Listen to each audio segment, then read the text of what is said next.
गियासुद्दीन तुगलक के बारे में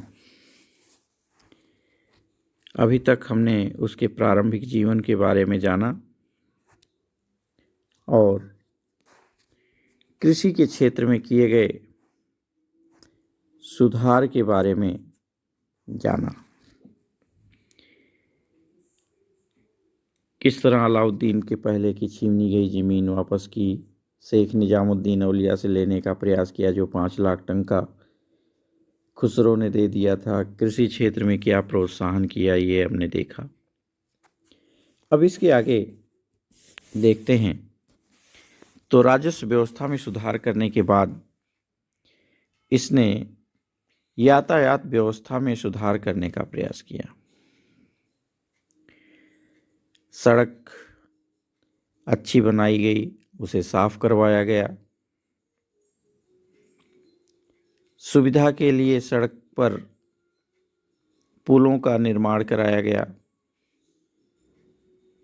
किलों का निर्माण कराया गया, नहरों का निर्माण कराया गया।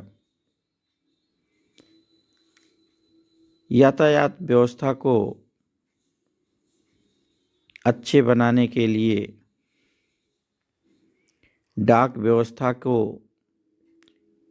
अच्छे बनाने के लिए गियासुद्दीन ने बहुत अच्छा प्रयास किया। कहते हैं उसके समय में और उससे बहुत पहले भी हरकारे और जो घुड़सवार थे समाचार ले जाने का काम करते थे। यह हरकारे जो समाचार ले आते थे, ले जाते थे, 2/3 मील की दूरी पर नियुक्त किए जाते थे। पहले वे 7-8 मील की दूरी पर रहते थे और कहते हैं कि ये जो समाचार है इससे 100 मील प्रतिदिन की रफ्तार से चलने लगे थे। यहाँ प्रतिदिन का मतलब 24 घंटे नहीं, 12 घंटे। प्रतिदिन 12 घंटे में 100 मील की दूरी तय करना, समाचार पहुंचना, यह उस समय के हिसाब से एक समाचार के रूप में, सामाजिक नीति के रूप में, राजनीतिक व्यवस्था के रूप में बहुत बड़ा योगदान दिया। इसके पहले के जो खुसरो थे और उसके पहले कुतुबुद्दीन मुबारक थे, कुतुबुद्दीन मुबारक और खुसरो के समय में न्याय विभाग भी अस्त व्यस्त हो गया था। इसने क्या किया कि राजकीय जो ऋण वसूल करने के लिए यातनाएं दी जाती थी उन्हें हटा दिया।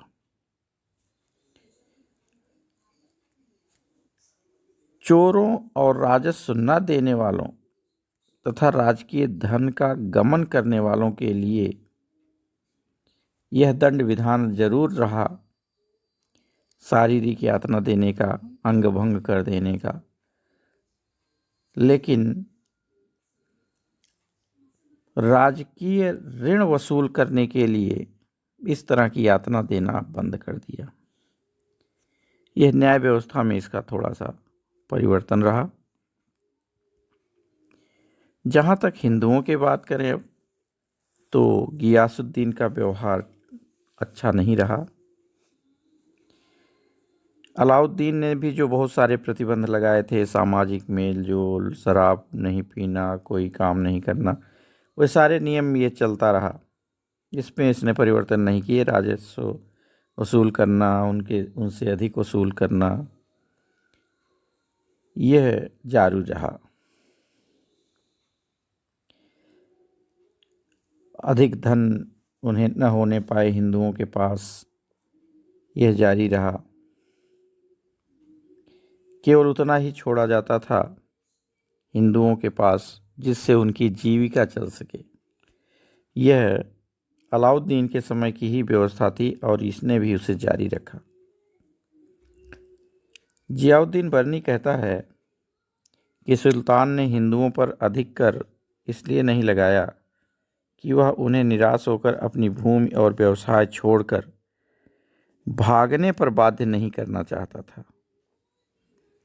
उसके शासनकाल में देश की बहुसंख्यक जनता सुखी नहीं थी, ये बर्नी खुद कहता है, क्योंकि इसने जो सुधार के नाम पर किसी के नाम पर किया, वास्तव में वो यही था जो जियाउद्दीन बर्नी कहता है कि अगर हिंदू भाग जाएंगे बहुसंख्यक तो खेत का विस्तार नहीं होगा, राजस्व नहीं मिलेगा। वो हिंदू के नाम पर नहीं था, बल्कि वो अपने राजस्व को बढ़ाने के लिए हिंदुओं को दी गई छूट थी, उदारता थी।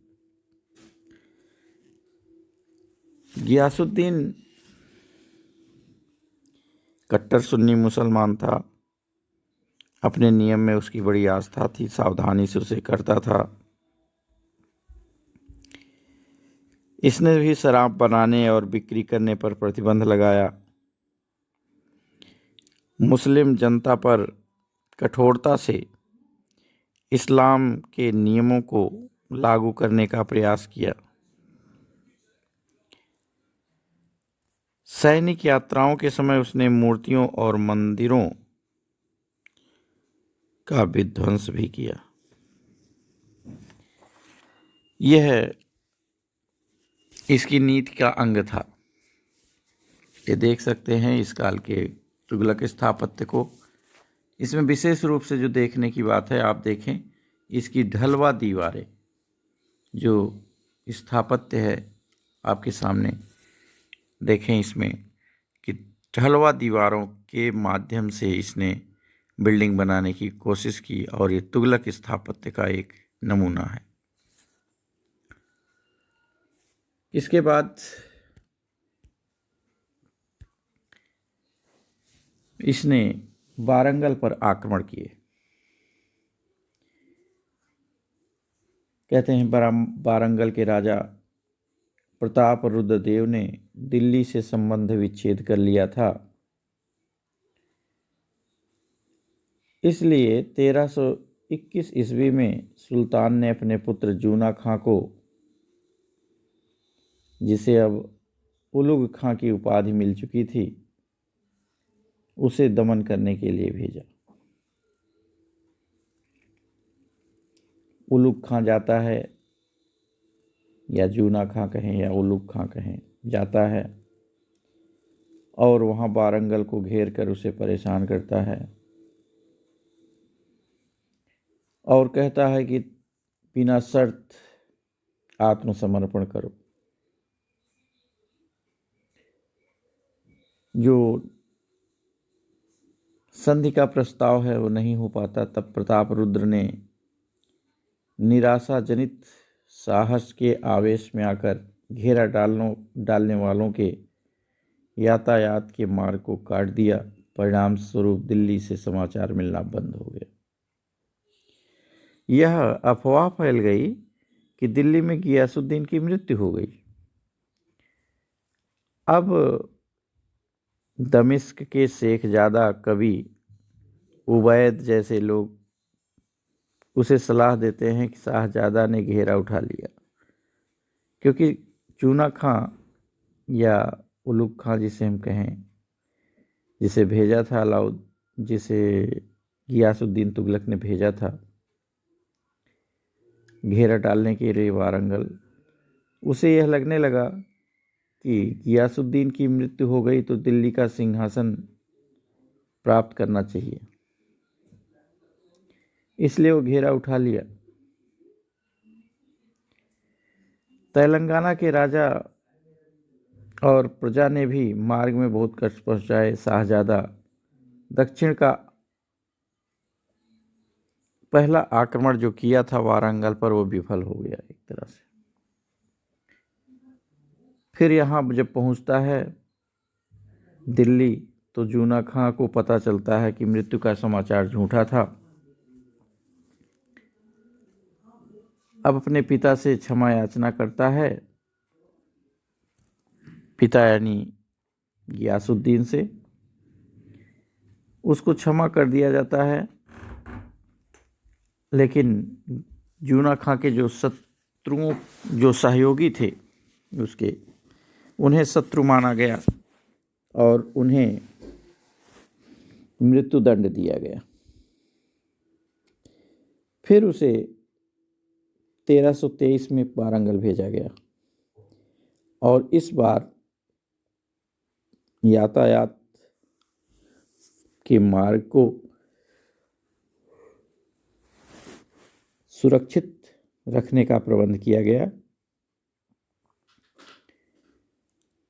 यह बीदर को हस्तगत करके वारंगल के लिए प्रस्थान करता है जूना खां, और तेलंगाना पर अधिकार कर लेता है। उसे जिलों में विभक्त कर दिया जाता है, शासन को तुर्की अमीरों में और पदाधिकारियों में बांट दिया जाता है, नियुक्त किया जाता है, और वारंगल का नाम सुल्तानपुर रख दिया जाता है, जिसे दिल्ली का एक प्रांत बना दिया जाता है। यह देखा जाए तो ये पहला ऐसा आक्रमण था जो इसके लड़के ने किया और वारंगल जीता और अपने में मिलाया। इसके बाद उत्कल पर धावा बोलता है। तेलंगाना से दिल्ली के लौटते समय मार्ग में जूना खां ने उड़ीसा के उत्कल राज्य, जिसे जाजनगर भी कहा गया है, कहीं पर आप किताबों में पाएंगे जाजनगर पर धावा, तो यही है जाजनगर भी। यहाँ पर जाजनगर पर धावा मारता है और यहाँ से 50 हाथी और बहुमूल्य वस्तुएं प्राप्त करता है, और जो तेलंगाना और उत्कल की लूट का धन था या जाजनगर की लूट का धन था वो लेकर के फिर दिल्ली को लौट आता है। इसके बाद बंगाल में विद्रोह होता है। वहाँ गियासुद्दीन, सिहाबुद्दीन और नासिरुद्दीन नामक 3 भाई रहते हैं। तीनों भाई आपस में लड़ने लगते हैं। यहाँ ध्यान रखेंगे गियासुद्दीन तुगलक नहीं है, ये गियासुद्दीन बंगाल का शासक है। बंगाल का एक राजकुमार है जो शासक बनना चाहता है। ये पूर्वी बंगाल का सूबेदार है। यहाँ गियासुद्दीन में आप कंफ्यूज नहीं होंगे। एक गियासुद्दीन तुगलक है और एक गियासुद्दीन बंगाल का, पूर्वी बंगाल का सूबेदार है। तो 1319 में सिहाबुद्दीन जो वहाँ था उसे हटा करके गियासुद्दीन ने अधिकार कर लिया। उसका तीसरा भाई जो नासिरुद्दीन था वो भी चाहता था कि दिल्ली की बंगाल की गद्दी हमें मिल जाए। जो नासिरुद्दीन था वो पहुंच गया गियासुद्दीन तुगलक के पास। ध्यान रखें, यहाँ लड़ाई हो रही थी गियासुद्दीन और सिहाबुद्दीन में। तीसरा भाई नासिरुद्दीन पहुंच गया गियासुद्दीन तुगलक के पास। ये है दिल्ली का, दोनों 2 गियासुद्दीन है, कंफ्यूज नहीं होना है। तो गियासुद्दीन तुगलक के पास पहुंच जाता है नासिरुद्दीन अपने भाई गियासुद्दीन के खिलाफ। सुल्तान से प्रार्थना करता है, गियासुद्दीन तुगलक तैयार हो जाता है और वहाँ जफर खां नामक एक व्यक्ति को गियासुद्दीन तुगलक ने भेजता है। गियासुद्दीन तुगलक जफर खां से कहता है कि वह जीत करके और उसे शासक बनाए। वह बंगाल में गियासुद्दीन को पराजित करता है और बंदी बना लेता है, और नासिरुद्दीन जो दिल्ली गया था सहायता मांगने, उसे सिंहासन पर बैठा देता है। पूर्वी बंगाल जो गियासुद्दीन के अधीन था उसे भी सम्मिलित कर लिया जाता है दिल्ली के राज्य में, और सुल्तान को बहुत सारा सामान मिलता है वहाँ लूट के बाद। उसे लेकर के जफर खां दिल्ली की ओर चल पड़ता है। आज बस इतना ही, शेष अगले वीडियो में देखेंगे। तब तक के लिए धन्यवाद। बहुत बहुत धन्यवाद। Thank you.